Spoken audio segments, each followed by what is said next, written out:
Et salut à tous, j'espère que vous allez bien. Aujourd'hui, on va react aux résultats de Nvidia qui sont sortis cette semaine. Je trouvais ça intéressant de le faire parce que Nvidia, c'est une entreprise assez clivante aujourd'hui sur le marché. On a un petit peu deux sides, ceux qui pensent que l'entreprise est très surévaluée et que c'est un peu un piège, et de l'autre côté, ceux qui pensent que l'entreprise est exceptionnelle, que c'est peut-être la meilleure du 21e siècle. Ça manque peut-être un peu de nuances et on va react aux résultats pour voir ça. Alors, rapidement, les résultats, en fait, on va assez rapidement passer dessus parce qu'il n'y a pas grand chose à dire en fait, hein. La croissance elle est exceptionnelle, on a 85% de croissance sur un an, 20% en trimestriel d'un trimestre à l'autre, donc c'est exceptionnel aussi, hein. Clairement. La croissance elle est bonne sur tous les segments, que ce soit la vente aux hyperscalers, donc Google, Meta, Amazon, Microsoft, tout ça, ou les autres entreprises. La marge brute, pareil, elle est toujours très très bonne à 75%, c'est vraiment énorme. Et les dépenses au personnel n'ont pas énormément augmenté, en tout cas pas autant que le chiffre d'affaires, ce qui permet d'avoir un levier opérationnel, donc ça c'est très bon. Petite précision cependant, il faut peut-être pas se fier au net income qui est affiché ce trimestre, puisque donc ce trimestre on a eu 81,6 milliards de dollars de chiffre d'affaires, ce qui est colossal. Et on a eu un net income affiché de 58,3 milliards. En réalité, ce net income, il est un petit peu gonflé.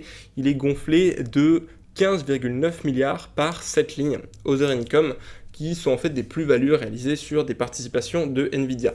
Pourquoi, selon moi, ça gonfle le net income d'Nvidia sur ce trimestre et il ne faut pas les compter? C'est parce que tout simplement, c'est pas un cash flow. C'est pas un cash flow du tout déjà, et en plus, même si on considère que c'est un gain, et en réalité c'est un gain, mais c'est un gain qui vient pas de l'activité, le cœur de l'activité d'Nvidia en soi. C'est pas parce qu'ils ont vendu des puces qu'ils ont fait ces 15,9 milliards de gains comptables. Donc c'est pour ça que moi je les enlèverai, et tout de suite ça nous fait une marge qui est moins énorme, parce que 58 milliards de net income, ça nous ferait une marge d'à peu près 70%, alors qu'en réalité la marge d'Nvidia aujourd'hui est plus autour des 50-55%. Voilà, petite précision à ce niveau-là, il ne faut pas se fier peut-être au PER sur cette période-là, puisque vous aurez un PER qui est anormalement bas, étant donné que le net income est anormalement élevé. On va aussi passer rapidement sur Nvidia. Je pense que vous connaissez la boîte. Honnêtement, c'est une boîte qui est exceptionnelle en termes de chiffres. Bon, il n'y a rien à dire, hein. Les marges sont vraiment extrêmement élevées aujourd'hui. On a 60% de marge opérationnelle, 70% de marge brute, même 75% de marge brute. Un ROCE qui est stratosphérique, hein, puisque vous avez à la fois une entreprise qui a des marges élevées et qui n'a pas énormément besoin de beaucoup de capitaux, puisque c'est une faiblesse, l'entreprise ne produit rien, elle ne fait que concevoir. Ça permet souvent d'avoir des retours sur capitaux qui sont élevés. Et puis, si on veut parler un petit peu plus analyse fondamentale, Nvidia, c'est une entreprise qui est encore aujourd'hui en monopole quasiment sur ce qu'elle vend, c'est-à-dire des puces de haute technologie, notamment les dernières, les Blackwell, qui sont en train d'être intégrées chez les hyperscalers et toutes les entreprises qui ont besoin de grosses puissances de calcul, notamment pour l'intelligence artificielle. Évidemment, vous connaissez le topo.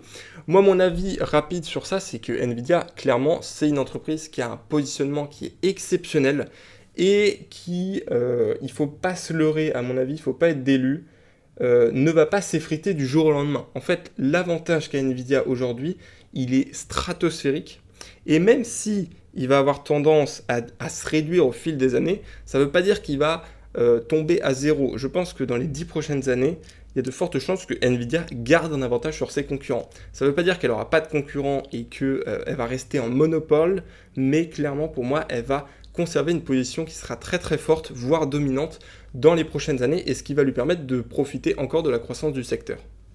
Néanmoins, les marges qu'a Nvidia aujourd'hui sont peut-être des marges qui sont encore une fois un peu exceptionnelles, et peut-être que les 55% de marge nette qu'on a aujourd'hui, eh bien dans 10 ans ce ne sera pas 55%, mais peut-être 45% ou 40%, donc il ne faut pas non plus croire à l'entreprise invincible. Faut essayer d'être nuancé et comprendre que quand vous avez un business qui est aussi rentable qu'Nvidia, quand vous avez un ROCE de plus de 100%, eh bien, il y a forcément des concurrents qui vont vouloir s'y mettre, et même s'ils ont beaucoup de retard, ils vont engager beaucoup de moyens pour essayer de rattraper leur retard, et au bout d'un moment, ils vont y arriver. Mais ça peut prendre beaucoup de temps, et je pense que dans le cas d'Nvidia, ça va prendre plus de temps que certaines personnes le pensent. Le sujet, le cœur du sujet de la vidéo, c'était pas ça à la base, c'était, bon, réacter aux résultats, c'est intéressant, mais c'était pour parler de la valorisation d'NVIDIA, puisque on entend souvent parler du fait que NVIDIA, c'est un peu survalorisé. Si on regarde le niveau de valorisation sur cette application qui n'est pas à jour avec les derniers chiffres, mais en gros, on serait à 44 fois le PER, 40 fois les bits, 53 fois le free cash flow, donc on serait sur des niveaux qui seraient vraiment très très élevés, alors qu'en réalité, selon moi, Nvidia n'est pas aussi chèrement valorisée qu'elle n'y paraît. Et je vais essayer de vous expliquer pourquoi. Donc ça, c'est la reproduction du chiffre d'affaires et de l'operating profit de Nvidia sur les 3 dernières années. Et sur la partie grise, vous avez des estimations que je vais vous expliquer après. Pourquoi j'ai pris operating profit et pas net income? Tout simplement pour enlever les other income dont je vous ai parlé tout à l'heure, qui sont donc ces gains sur des participations. Je les ai enlevés parce que ça ne fait pas partie de l'activité opérationnelle de Nvidia. Et donc sur ce dernier trimestre, le Q1 2026, Nvidia a généré 82 milliards de chiffre d'affaires environ et 53 milliards d'operating profit, pardon. Le truc, c'est que si on prend en TTM, donc si on regarde sur les 12 mois glissants, l'EBIT de Nvidia est de 162 milliards de dollars. Si on prend par contre en considérant la croissance de Nvidia sur les prochains trimestres. Et si on dit que Nvidia va générer le même operating profit sur les 3 prochains trimestres, et que donc en fait son EBIT en 12 mois glissants, ce sera son EBIT actuel multiplié par 4. Donc ça ferait 214 milliards de dollars. Et maintenant, si on fait un calcul de forward EBIT, c'est-à-dire en considérant la croissance que Nvidia va avoir à chaque trimestre et en additionnant pour faire un EBIT sur 12 mois glissants, c'est un peu technique, mais en réalité c'est très simple à comprendre, hein. L'idée c'est juste de projeter la croissance sur l'année prochaine. Et bien là, j'ai pris une croissance qui est pas très élevée, honnêtement, hein, qui est beaucoup plus faible que la croissance actuelle d'Nvidia, pour vous montrer ce que ça pourrait faire. Mais donc on aurait un EBIT forward de 246 milliards de dollars, et je pense que Nvidia va largement atteindre ce 246 milliards de dollars pour le Q4 2026. Et si on compare ces données-là à la market cap d'Nvidia, qui est donc de 5140 pour faire des ratios de valorisation, eh bien voici ce que ça donne. Aujourd'hui, l'EBIT to market cap en TTM, il est de 32 fois. Donc c'est à la fois beaucoup et pas non plus exceptionnellement élevé par rapport à la croissance qu'Nvidia génère et au positionnement qu'Nvidia a sur le marché. Mais si on le fait, si on prend ce même ratio de valorisation mais qu'on prend l'EBIT en x4, eh bien on descend à 24 fois l'EBIT. Et donc là, c'est beaucoup plus faible.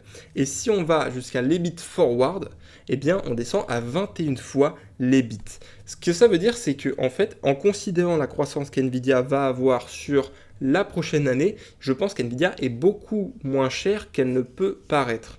Et ça encore, cet EBIT forward, il est calculé avec des prévisions de croissance qui sont peut-être plus faibles que ce que Nvidia va elle-même réaliser. Et pour comparer en fait le niveau de valorisation d'Nvidia à d'autres entreprises, eh bien j'ai pris 3 exemples. Premier exemple, j'ai pris ASML. Alors ASML, c'est une entreprise qui fait aussi partie du narratif de l'intelligence artificielle, hein. Et ASML, aujourd'hui, si on prend les 3 mêmes ratios que Nvidia, eh bien on est sur 45 fois, 42 fois et 38 fois les bénéfices, enfin les bits. Donc c'est vachement plus important pour une entreprise qui, selon moi, certes a un positionnement qui est aussi solide, mais qui a moins de croissance quand même. ASML capte moins la croissance du secteur que Nvidia.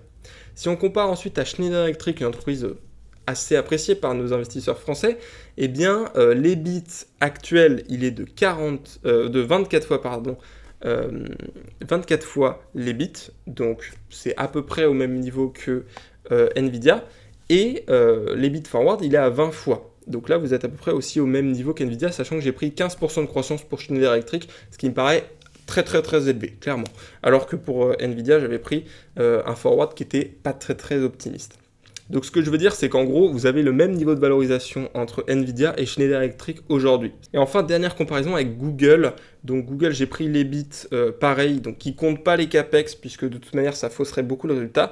Mais Google, qui est une entreprise que j'aime beaucoup et que j'ai eu en portefeuille jusqu'à récemment, un EBIT à 33 fois, enfin un ratio à 33 fois l'EBIT, donc ce qui est plus élevé encore une fois que Nvidia, et 26 fois quand on prend un EBIT forward. Là j'ai mis 15% de croissance, pour le coup 15% de croissance c'est pas trop optimiste pour Google, c'est plutôt dans la moyenne, je pense.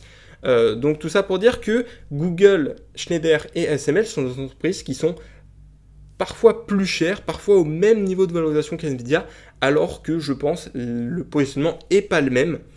Il est moins bon, même si Google a un très bon positionnement, je pense que Nvidia a une position qui est particulièrement importante et qui va pouvoir bien performer dans la majorité des scénarios futurs. Le seul scénario où Nvidia ne performe pas, c'est s'il y a un scénario catastrophe, quoi. C'est-à-dire si l'IA est un gros flop monumental. Enfin, on va finir avec un petit DCF rapide, voilà, pour essayer de mettre tout ça en application. Donc j'ai pris les bits forward que j'avais calculé pour Nvidia, donc de 246 milliards de dollars, ce qui représente aujourd'hui 21 de niveau de valorisation. On part du principe que le niveau de valorisation ne va pas bouger. En soi, on pourrait dire qu'il baisse un peu, mais 21 comme multiple final, c'est pas du tout élevé en réalité. Et on considère 10% de croissance annuelle de l'EBIT. Donc ce qui voudrait dire que en 2026, Nvidia générerait 246 milliards de dollars d'EBIT et en 2036, donc dans 10 ans, 638 milliards de dollars. C'est effectivement énorme comme montant, mais 10% de croissance de l'EBIT, ça paraît pas si déconnant en réalité. Donc je pense que c'est un chiffre qui est atteignable pour Nvidia et pour ces hypothèses-là, eh bien, on a une valeur intrinsèque de l'action de 249 dollars. Bon, là, c'est en euros, mais imaginez que c'est des dollars. Ce qui veut dire qu'on est sous-évalué, en théorie, selon ce DCF. Évidemment, on peut imaginer que Nvidia aura moins de croissance. Hein. Si je mets 9%, on est à 230 de valeur intrinsèque. Et si je mets 8%, on est à 214, qui est le prix actuel d'Nvidia.